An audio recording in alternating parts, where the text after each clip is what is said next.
Mwaramutse cyangwa mwiriwe bitewe naho umuntu ari, turabaramukije mugire umugisha w'Imana, mugire n'amahoro. Amazina yanjye banita Evangeliste William, muyoboke Imana mu Rwandashaka. Dutuye mu gihugu ca Kenya ariko iwacu ni muri Kongo.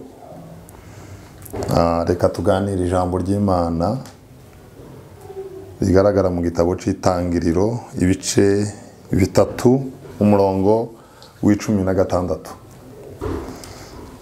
Itangiriro ibice bitatu umurongo w'16 haravuga ngo abwira umugore ati nzongera imibabaro yawe utwite, uzabyara uribwa n'ibise, uzahora wifuza umugabo wawe nawe agutegeke.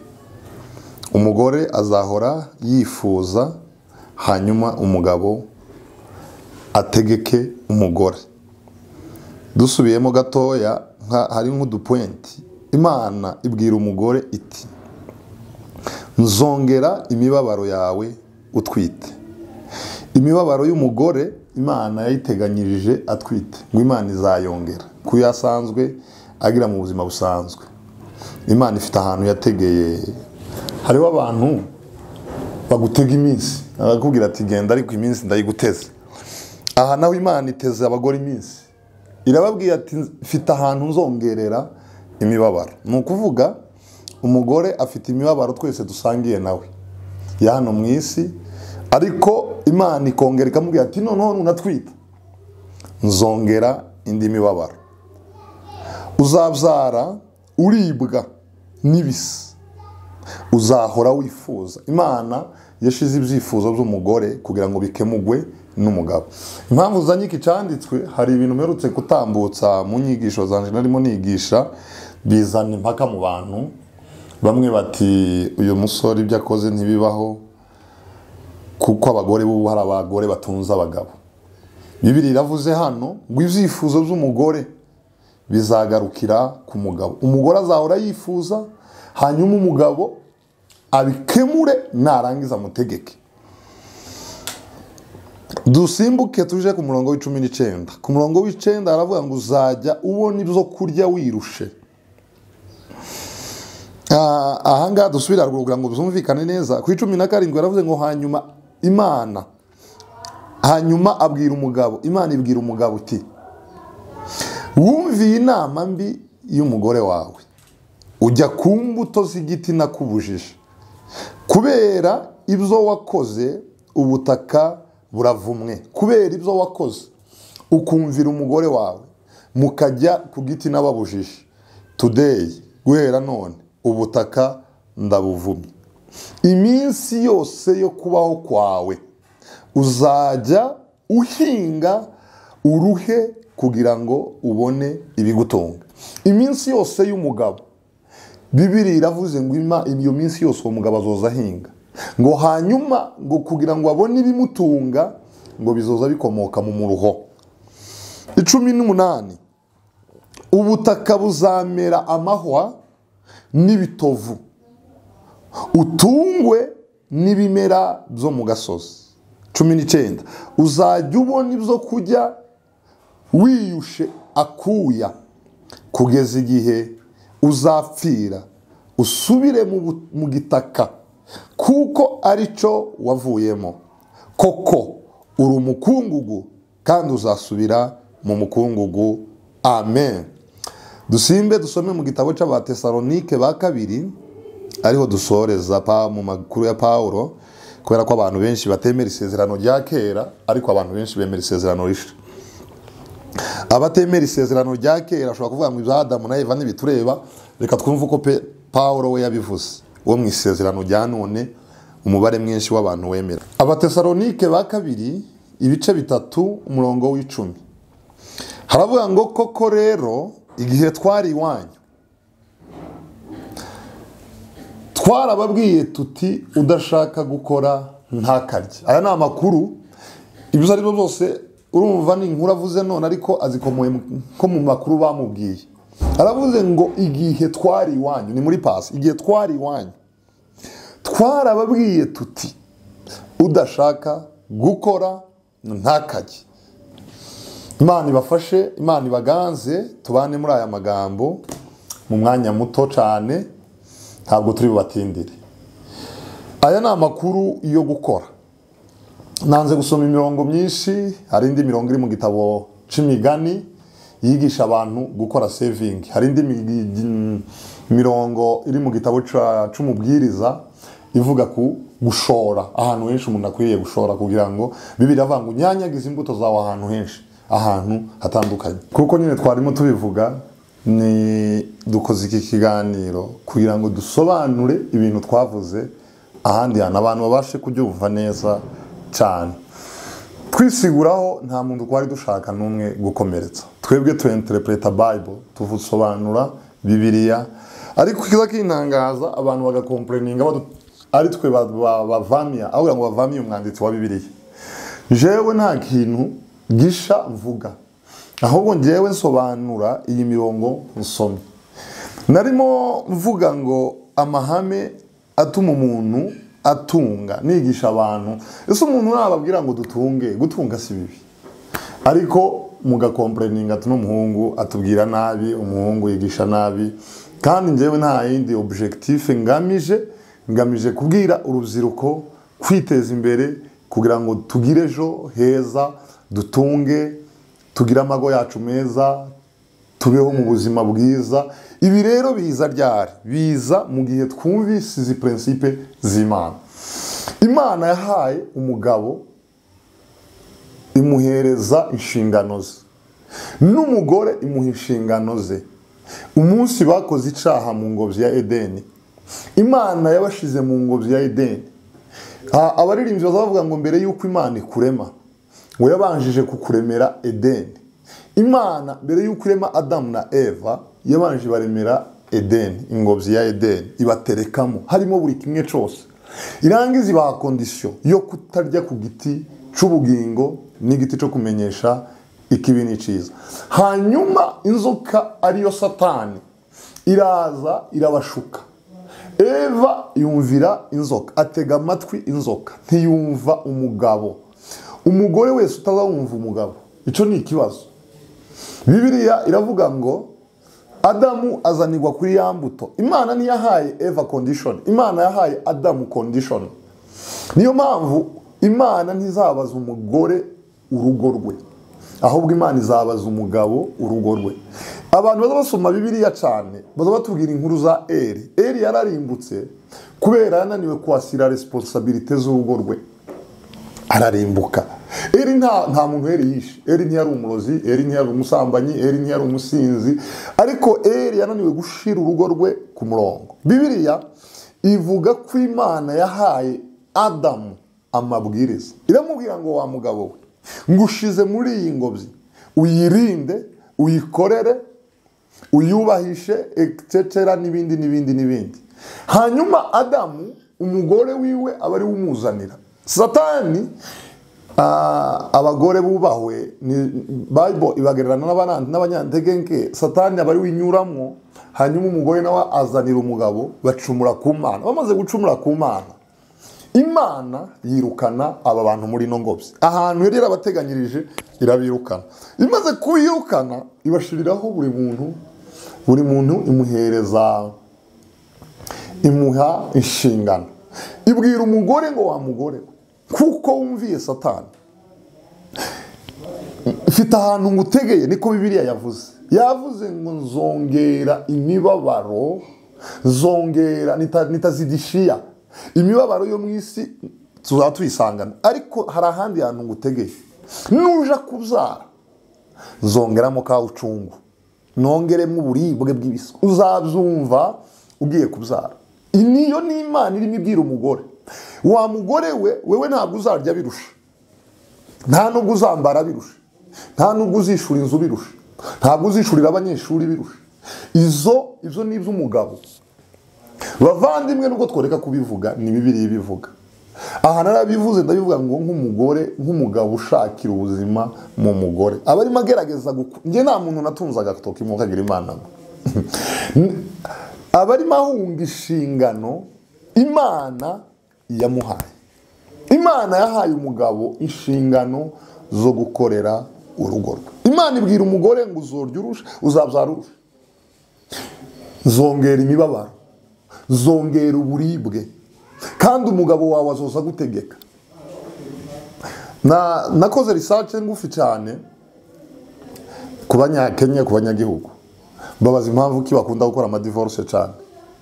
Ufasha abakobwa 10 b'abanyakenya, wasanga 8 baratandukanye n'abagabo, wasanga 8 baratandukanye n'umugabo. None ndababaza kubera iki mukunda gutandukana n'abagabo banyu? Barambwira ngo mu gihe cyose abagabo babo batishingano, ngo ntibishurire abanyeshuri, ntibagaburire izo ngo zabo, ntibishure inzu. Donc ibintu byagakozwe n'umugabo bigakogwa n'umugore. Umugore akabyara arushe, akarya arushe, hanyuma umugabo ntagire ikintu na kimwe akora. Uyinjiye hano hakurya, ujabutsa hakurya ahagiduraye, ni mu ntara ya Kiyambu, hahiganje cyane cyane abantu bo mu bwoko bw'abakikuyu. Usanga aribo bantu batandukana n'abagore cyane. Nibo mu moko yose 40 ya hano muri Kenya, abakikuyu nibo bantu bambere baza divorce, nibo bagira abasingo, abafiyemere benshi. No impamvu urubyiruko rwabo usanga baramwa, barasinda, bagira gute. None ugasanga ibyo bagakoze mu ngo zabo bikogwa n'abagore. Ugasanga za nshingano umugabo yazitaye, umugore aba ari uzitora. Noneho umugabo agashaka guhaza umugore kandi atishuye inzu, agashaka gutegeka umugore atishuye inzu. Nutegeka rero umugore, muri aba bantu b'Abanyakenya twaganiriye, asifiwe sana, narababajije ati none ko Imana rimwe ibahaye umugisha, mukabona byenda akazi, abo bagabo banyu ntibabone utuzi, mugatunga izo ngo zanyu, Imana yabagiriye neza, ntimwobihanganira. Noneho umubare mwinshi warambwiye ngo ni stress, munawezaje kuvumilia mzee mwenye ashughulikii boma na alafu anataka kukutawara. Araza azanye ibikabyo bya bindi Imana yavuze ngo umugabo ategeka umugore. Umugabo gutegeka umugore si icyaha, ni Imana yabivuze, ariko uramutegeka ryari? Imana yabanje amubwira ngo uzabanza uhinge ngo iminsi yose. Nza ntangara n'umuntu ukorera commission ariko agasaba off. Abantu mukorera commission mwubaho. Umuntu ni kinyozi cyangwa ukorera ahantu hose baguhemba pari commission, wogosha abantu babiri n'urugero, bakagenda baguhera amapurusa baguhereza abantu bakorera commission barabizi, ariko arangiza ugasaba off. Uwo muntu arantangaza cyane. Umuntu ukwiriye gusaba off ni umuntu uhembwa ku kwezi, wakora utakora ku kwezi uzi kwa yawe azinjira. Hanyuma Imana ibwira umugabo yavuga ngo uzakora iminsi yose, iminsi yose. Noneho natangaye, ni nkaho kino gihe amateraniro yaratarabaho, naniyinga Imana yashizemo. Imana yavuze ngo uzakora iminsi yose, uzakora nta munsi n'umwe Imana ngo kuzogeza ubwo. Bavandimwe tuza dusoma Bible tuyumva, ngubwo uzosubira mu butaka, ngubwo umubiri wawe uzosubira mu butaka, guhera umunsi wavutse, ngo kandi ubutaka uzahingaho ntibworoshe, ndabuvumye. Uzi guhinga ku kintu kivumye, ngo kugira ngo ubiri zuya, ngo utungwe n'izuya byawe. Aha niho hantu narimo mvuga abantu babigarukaho ngo nasenye ingo. Nje nta rugo nasenye, nta n'urugo ngamije gusenya. Ico naringamije ni ukubwira abagabo ko bagomba kurya barusha. Narababwiye, ndababwira ati nimba ushatse umunyamerika ugize umugisha, naguhereze kapitali ifatika uhinge. Niko Bibiliya yavuze ngo umugabo azarangwa no guhinga. Ikindi kintu abantu bakomporeninzeho cyane, bavuzeho cyane, bavuze ko ngo naravuze ngo abagabo abahungu bari mu gukwepa bagashaka hanze. Ni ukuvuga iyo utinye izi conditions z'Imana, Imana yaravuze ngo ubutaka bwawe buzera burushe, ukabikwepa, ugakwepa icyo Imana yavuze kuri wewe. Nje nta muntu na comprendre navuze nabi, nako nsobanura ibyo Bibiliya ijambo ry'Imana rivuze. Rero muri bimwe bizatuma dutera imbere rero, bavandimwe muri kunumva, nta bundi buhanga cyane barusha, ariko nugira ngo twungurane ibitekerezo. Ikintu ca mbere kizatuma utera imbere, ugatera imbere, narabivuze ahantu narimo nigisha, ni ukugira target, ukagira gahunda, ukagira programme. Ndababwira ngo umuntu uri kuja mu mujyi ariko bakuyeho amamoyen de transport, uwo muntu ntakwiriye kwama yicara ngo atuze, ahubwo ugomba gutera intambwe buri gitondo ugana mu mujyi. Au fait de la mesure uzarugere mu mujyi. Nukuvuga nimba target yawe ari 100,000 uri gushaka, buri munsi bika 10, ejo bika 10, za 100,000 bizagera. Nukuvuga igikorwa gitoya gisa n'inzozi zawe bizarangira inzozi zawe uzigezeho. Ndababwira ngo ikindi cya kabiri gituma umuntu atunga akagira amafaranga, narababwiye ngo nugukora. Bibiri iravuga ngo udakora ntakajye. Niwo Paulo yabwiye Abatesalonike, arababwira ngo igihe nari iwanyu nabigishije gukora. Bavandimwe tuve muri distraction, twige gukora. Akazi nakazi mu Rwanda, kuri radio Rwanda hazanyura ibiganiro ngo kazi ni kazi.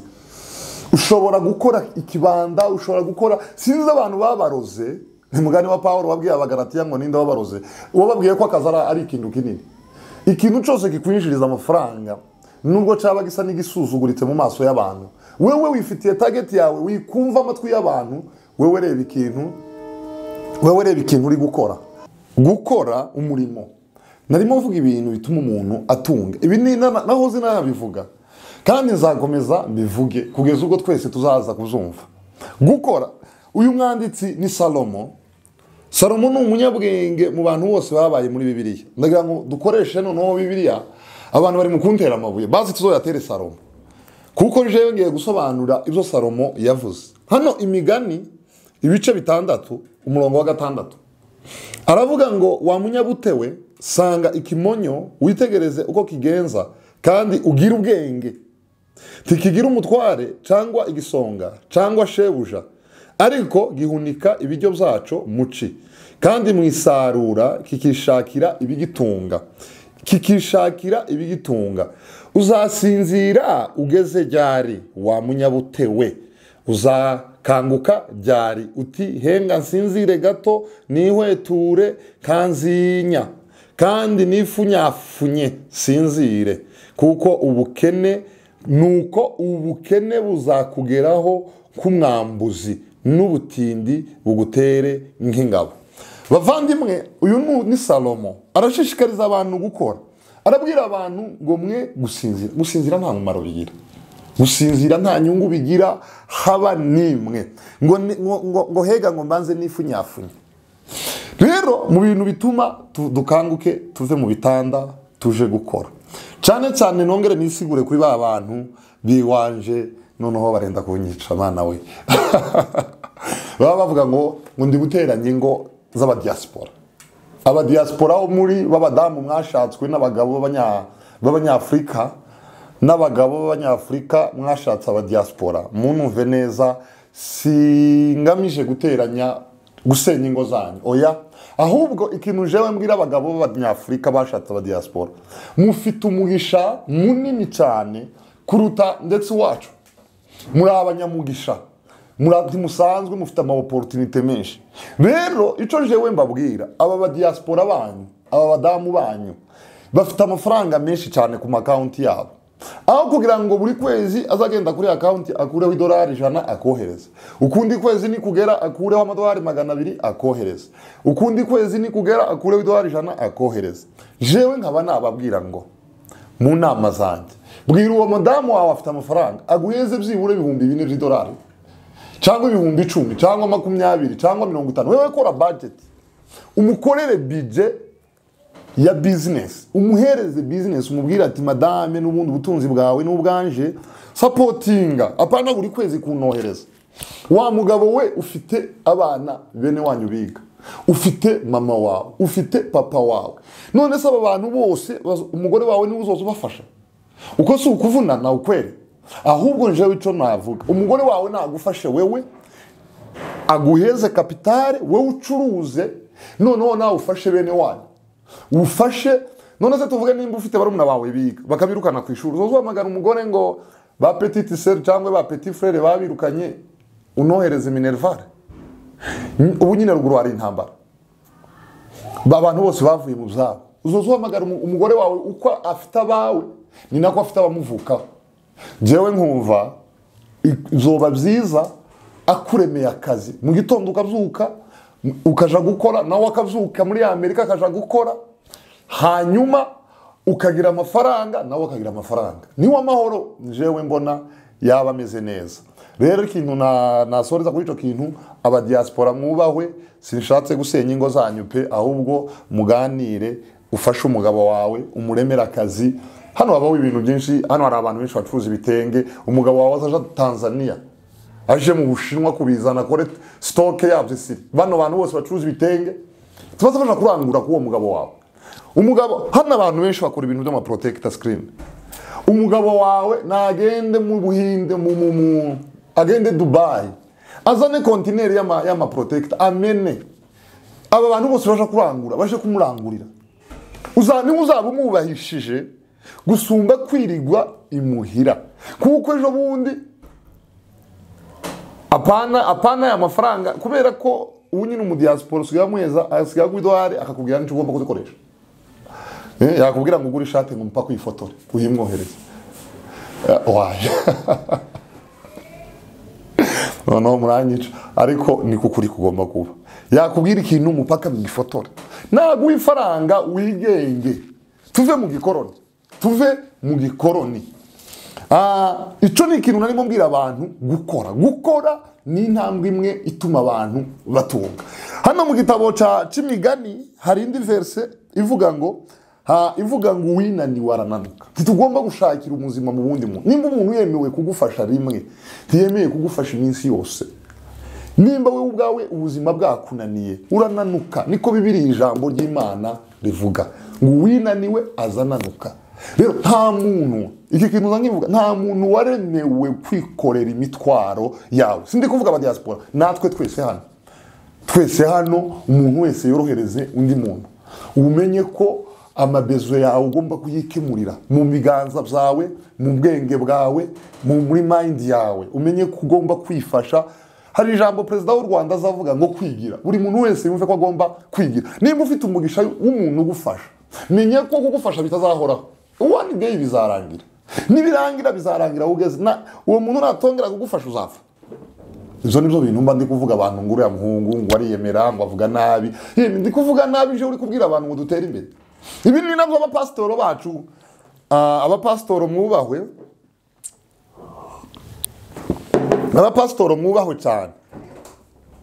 Baza batubwira ibintu ntibatubwira aho tugomba kubivana. Tugize imyaka mu itorero, umupasiteri akakubwira akagwanurira inzu ya etaje, ariko ntakubwire gushaka gukora akazi. Ukibaza iyi etaje izava mu ijuru, Yesu ayitibure, nimba mu ijuru ari iriya ruguru cyangwa nimba ari iriya hirya ikugweho.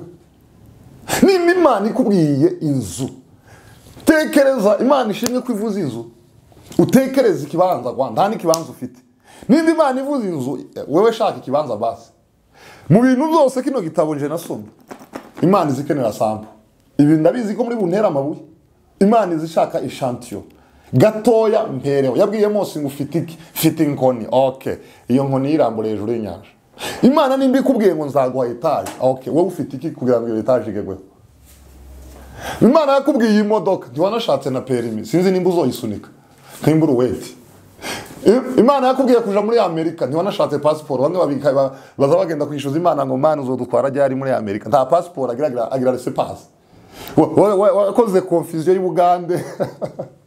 Bavandimwe, Imana icivuze nitucumve. Nimba Imana ikubwiye gucuruza, nzakubwira umu businessman ukomeye uje gucuruza, tangira bike uzamuke. Ndagira ngo tworohereze, noneho tworohereze Imana, twumve imvugo yayo, dukore ibisana n'ibishaka.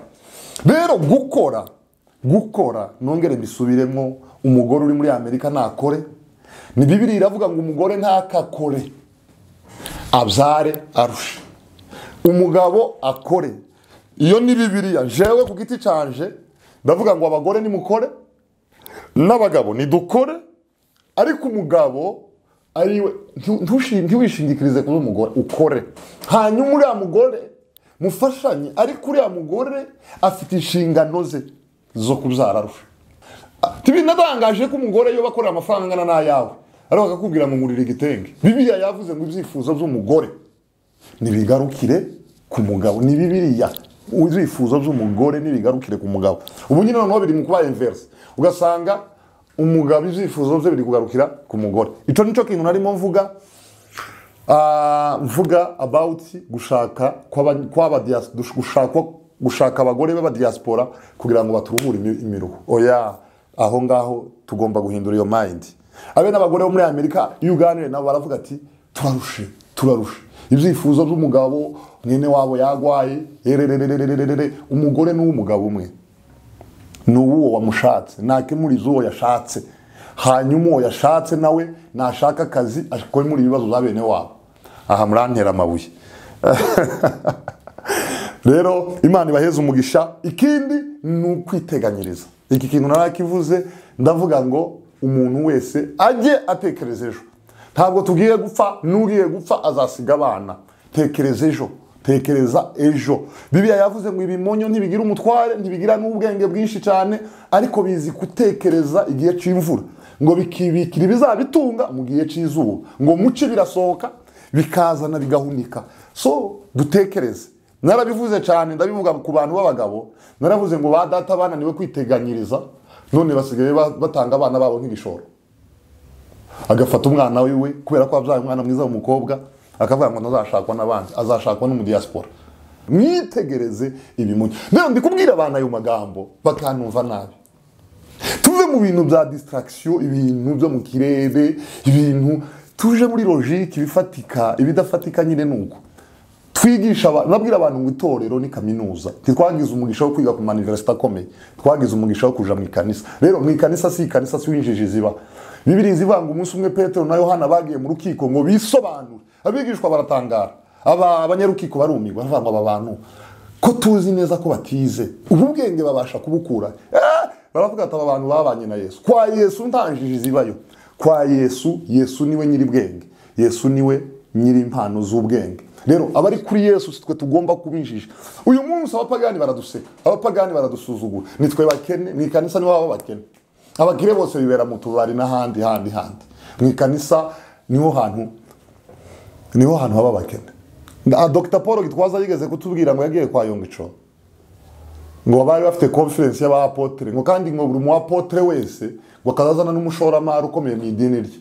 Ngo amatorero menshi yo muri Afrika yari yagiye muri iyo conference. Amenshi niyo atarafite abashoramari. Abazungu buri torero ryari rifite umushoramari. Buri torero. So bavandimwe, nimba tuvuga ngo tugire hari umuntu ejo bundi yarutse kunyita ngo ni Dema ni wa wundi wasize Paulo kubera iby'isi. Bavandimwe, ariko na Paulo yandikiye Abatesalonika arababwira ngo genda ari iwanyu, nabigisha izo kuja mu ijuru, bigisha kandi n'ibyino ku isi. Hano ku isi turahari, niho imiryango yacu iri, tugomba kuhakorera. Muri Katolika bazavuga ngo roho nzima iba mu mubiri muzima. Umubiri muzima ni umubiri nyine wiyitaho. Umunyesuku kugira isuku, kugira ubuzima bwiza, n'iby'abana b'Imana, kuba ahantu heza, n'iby'abana b'Imana. Ba Aburahamu bari abacuruzi, bari babayeho neza. Mu bantu Yesu yahamagaye ziriya ntumwa 12, muzasome neza, nta muntu yasanze ajyana, nta muntu Yesu yasanze mu nzu. Bose yabasanze, bamwe basanze mu nyanja bari kuroba, abandi basanga bayi basoresha, abandi basanga baragiye, abandi Yesu abo bantu bose yagiye abasanga mu mirimo.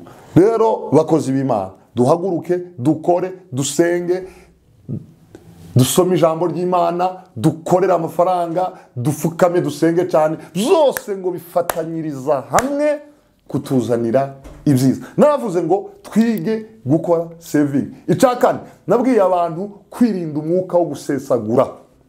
Ikintu cyo gusesagura tucirinde. Icagatanu, ese Imana ayo mafaranga wawe yisaba iyagwaye yakoze iki? Twanavuze ngo tugire target, nimba uri gusaba Imana amafaranga yibwira ico ugiye kuyakoresha. Sinzi nimba mwahiga hari abantu bari kunkurikirana basabye amafaranga y'inguzanyo muri banki cyangwa mu mishinga runaka. Uza wandika ukavuga ngo ndasaba amadolari 1000 cyangwa ndasaba miliyoni 10, mfite projet. Bakagenda bakiga bakareba nimba projet yawe izacamwe ntibaferinge, kuko hombye zogora kuwishura ideni ryawe. Imana nayo nuko ishaka ngo uyibwire uyibwire kuko narimo cira urubanza bene data bashatse aba diaspora ngo bakore budget. Natwe nidukore budget tudafite aba diaspora, tubwire Imana natwe ni du supporting, ariko ni Imana uko yarumiwe. Wowe kuri ku kamera reka nkubwirira ijambo nkuko ndi kukubona, nimba abagore b'aba diaspora b'abanyafrika barumiwe, nimba abantu badusapotinga barumiwe, n'Imana yarumiwe. Tuyisaba gusa yo kurya, tukayisaba yo kwambara. Kora budget, uyisengere, ubwira Imana ngo mfite ino projet. Anytime Imana niguha ifaranga hituzijana kuri ya projet yawe. Buriya amafaranga ni nk'aya mazi. Aya mazi nyashize hano mu rushi, ngiye nkayashira mu rushi, amazi nashize mu rushi ngiye nko kuyoga nko mu maso cyangwa arahandi ngiye kuyashira ku mubiri wanje, nyashize mu rushi agatinda, ntayashize ku mubiri wanje ahantu mfite target, agatindira mu rushi, fendefe ayo mazi ashirira mu rushi. Ni Imana iguhaye ifaranga, nta target za projet uri bujane ayo mafaranga, ya mafaranga ashirira mu rushi. Amafaranga ni kimwe n'amazi ari mu rushi. So nukuvuga aya mazi ngomba kuyashira hano mu rushi, mfite ahantu nimba ndi bukarabe mu maso cyangwa ahandi nibo yashire ku mubiri. N'Imana niguha ifaranga ko nta projet wicaranye, ko nta projet wicaranye. Imana iguha izo faranga wozishira. Kozo umugore umwe ngo iwabo bamwohereje amafaranga yo kugura inzu, iwabo ni nk'abo babaga hanze, bamwohereza amafaranga yo kugura inzu kandi nta kibanza ari yakabona. Noneho yashira mu nzu, umushitsi yaza akamukubita irindazi, umushitsi yaza akamukubita fanta, miliyoni zagenda. Nyuma y'umwaka za miliyoni zari zishize. Amafaranga nitwicarane projet, nitwicarane target. Nigisha ibintu byinshi, gutanga nibyo kurenga urugero, gutanga muri amafaranga wagenye ya social. Uko niko kuri kw'Imana abavandimwe, sindi kubiba amacakubiri, keneye ko dukira, twe turi guhabwa tugakira, n'abari kuduha bagakira, twese tukaba mu buzima bwiza. Murakoze, mugira umugisha w'Imana, mugira amahoro, turabakunda cyane. Umuntu wese ibi biganiro ushobora kuba byakomerekeje, si kwa ubaya, abona komerekeje mu mbabarire, ariko ico naringamije ni ukugira ngo tugire societe nziza, dukire, tuve mu butesi biriya bene wacu baza badushinja ngo ubwoko bwacu nabatesi, ubwoko bwacu bavandimwe ibihe byarahindutse, ibihe tanga tukigira mumenye aya makuru, nta mirima tukigira mumenye aya makuru, ubwenge bwacu n'imirima n'inzuri bisigaye mu bwonko. Nutekereza nabi ubuzima bwawe uzaba ushize mu bwago wenyine. Wige gutekereza, wige kwitekerezaho, wige gusenga, wige kubaha Imana, wige kubana n'abantu bose amahoro, wige kwiteza imbere. Tuve muri brag, iminsi iri gushira. Bibiliya ivuga ngo iminsi irashira, ngo kandi uko ihita igahitana benshi. So nimba witanye uzobusize iki? Mugire umugisha rero, mugire amahoro. Shalom, shalom, shalom.